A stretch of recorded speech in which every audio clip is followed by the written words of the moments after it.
साहब क्या चिपका रहे हैं आप? मैं चिपका रहा हूँ जी कि सेशन जज के राज में कोर्ट में बना अन्याय का मंदिर। ऐसा क्यों बोल रहे हैं आप? ऐसा मैं बताता हूँ आपको। अच्छा। जो कोर्ट्स है वो न्याय का मंदिर कहा जाता है, लेकिन हमारे यहाँ कोर्ट में अन्याय हो रहा है। उदाहरण के तौर पर मैं आपको बताऊं, अभी कुछ दिन पहले एक बहुत दर्दनाक हादसा हुआ था गुड़गांव में, जिसमें पूरे देश में सितम एकदम वो हो गया था। जो जज के बेटे को और पत्नी गोली मारी गई। हाँ जी। लेकिन उसके बावजूद फरीदाबाद के जुडिशल जजेस को कोई सबक नहीं मिला। मैंने उदाहरण सहित आपको सारी बात बताऊंगा। ये देखिए, ये सेशन जज के ड्राइवर गाड़ी चला रहे हैं, बाकायदा इस पे हेड हरियाणा पुलिस लिखी हुई है। ये देखिए, एक कब की फोटो है? जो ये आज की फोटो है। दिखाएं, एक मिनट दिखाएं तो। ये देखो, ये आज की फोटो है और कोई इसे चैलेंज नहीं कर सकता। अच्छा। ये भी आज की हैं,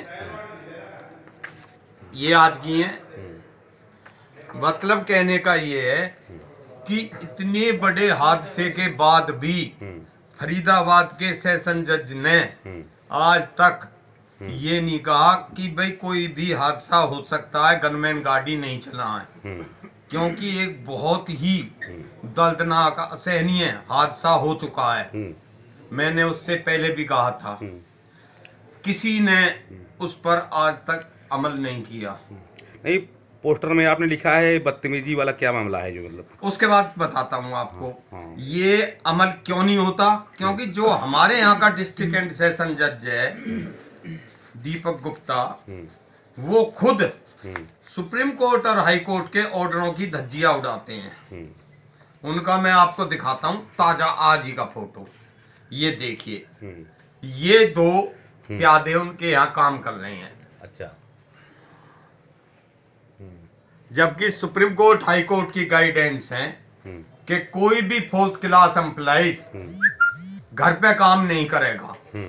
घर पे रख सकते हैं ये डीसी रेट पर नौकर, और सरकार उनको खर्चा देगी, परंतु ये फोर्थ क्लास और प्यादों से घर पे अपना पर्सनल काम करवाते हैं। एक तरह से फोर्थ क्लास एम्प्लॉइज को इन्होंने बधुआ मजदूर बना रखा है। ना उनकी कोई छुट्टी है, ना उन पे कोई उनको रिश्तेदारी में कहीं जाने का टाइम मिलता। इवन बच्चे बीमार हो जाएं तो टाइम नहीं मिलता। हाँ, सेशन जज इतना करते हैं कि जो हाथ उठाने की हिम्मत करता है या मुझ तक बताने की कोशिश करता है, उनके खिलाफ एक्शन लेते हैं। अब कईयों को नोटिस दिए हैं। भाई, मैं सेशन जज साहब को ओपनली चैलेंज करता हूं कि अगर आप में हिम्मत है तो मेरे खिलाफ पर्चा दर्ज करवाएं। मैं आपको हर चीज के प्रूफ देता हूं। आपके यहाँ 10 से दर्जनों एम्प्लॉइज घर पे काम कर रहे हैं। जब आपके घर पे काम कर रहे हैं तो आप किसी को कैसे रोक सकते हो? ऐसे ही एक उदाहरण पहले मैंने दिखाया था आपको। ये काफी पुराना हो गया। ये कुत्ता बेड पे लौट रहा है, वो इस पे भी एक्शन लिया, बता रहे हैं कि इस पे भी एक्शन लिया जा रहा है। जबकि एक्शन किस पे लिया जाना था? जज साहब पे। सुप्रीम कोर्ट हाई कोर्ट की वॉल्यूशन वो कर रहे हैं। यहाँ के बाद मैंने लिखा है, जैसे कि आप बता रहे थे अभी कि बदतमीजी करते हैं। बदतमीजी की तो कोई सीमा ही नहीं है। एक वकील साहब हमारे, जिनकी एज प्रैक्टिस 41 साल है, वो कोर्ट में पेश हुए और कोर्ट में जज साहिबा ने, उनकी लड़की का केस था, उनके बेलेबल वारंट कर दिए और उनको धमका दिया। ये कहाँ की वो है? भाई, एडवोकेट भी तो ऑफिसर ऑफ द कोर्ट है। और फिर उस जज साहब की एज इतनी थी कि जितनी जज साहिबा की प्रैक्टिस इतनी थी जितनी एज ना हो। और इससे अलग मैं आपको उदाहरण देता हूं, बड़ा आश्चर्यजनक, कि अब फरीदाबाद के 1-2 सेशन जज तो डीलर माफियाओं का, डीलरों का भी साथ देते हैं। नहीं, ऐसा कैसे कह रहे हो आप? मैं चैलेंज से कहता हूं। और कोई सबूत है आपके पास? सबूत है, मेट्रो प्लस पे आया सीधा, उसे देख लो, उससे अलग सबूत मैं दिखाऊंगा। मैं कहता रहा हूं, मेरे से कोई सबूत मांगे तो सही। भाई बायोमेट्रिक मशीन का इंतजाम क्यों नहीं करते? सबसे ये है कि अंगूठा टिके यहाँ सबका, 4th क्लास का।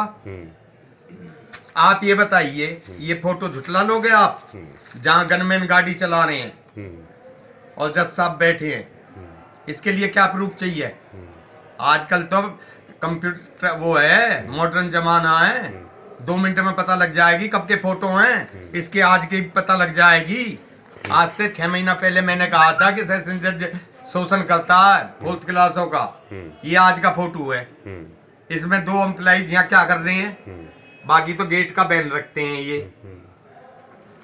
रही बात आपने पूछी थी कि भाई देखो, और ताज्जुब की बात, वैसे गुड़गांव का जो इंसिडेंट था बहुत भयानक था, बहुत गलत कदम उठाया उसने, अशोभनीय था, और एक मतलब जिसका शब्द नहीं है मेरे पास जो उसके लिए कहा जाए।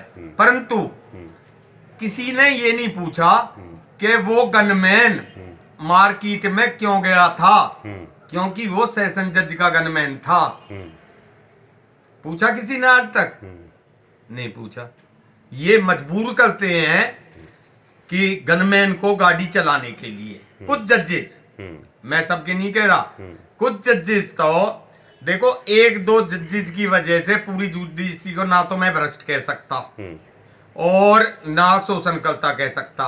हाँ, इतना जरूर है कि जुडिशरी में 1-2 जज तो ऐसे हैं जिनको सब तरह की रिश्वत चाहिए, इसका मतलब आप समझ गए होंगे। और 2 जज ऐसे हैं, 1-2 जो डायरेक्ट माफियान की हेल्प कर रहे हैं। अगर आप कहोगे तो मैं प्रूफ, मैं नाम, उनके नाम ले दूंगा। मैं किसी से डरता नहीं, क्योंकि जहां इन्होंने लिख रखा सत्यमेव जयते, इसका मतलब सत्य बोलना कोई ऑफेंस नहीं है। तीसरी बात आई, अब ये होगी जब ये 4th क्लास को प्रेशराइज कर रहे हैं कि भाई उसका नाम लो, एलन पारासर का नाम लो। अरे डायरेक्ट लो भाई, डायरेक्ट मेरे खिलाफ FIR कराओ। मैं कोई चंद दल्ले जो 1-2 वकील है उनमें से तो हूं नहीं, इनके नाम के पैसे नहीं खाता, अपने नाम की वकालत करता हूं, किसी के नाम के पैसे नहीं खाता। जहां देखो फरीदाबाद में भ्रष्टाचार ही भ्रष्टाचार है, और जहां न्याय मिलना चाहिए वहां सबसे ज्यादा भ्रष्टाचार है। इससे दुख की बात क्या होगी? ठीक है, आपने आपने पूरे उसको देखना, गुड़गांव के एपिसोड को। किसी ने ये नहीं पूछा अब तक, चार्जशीट भी दाखिल होगी कि मार्केट में क्यों गया था।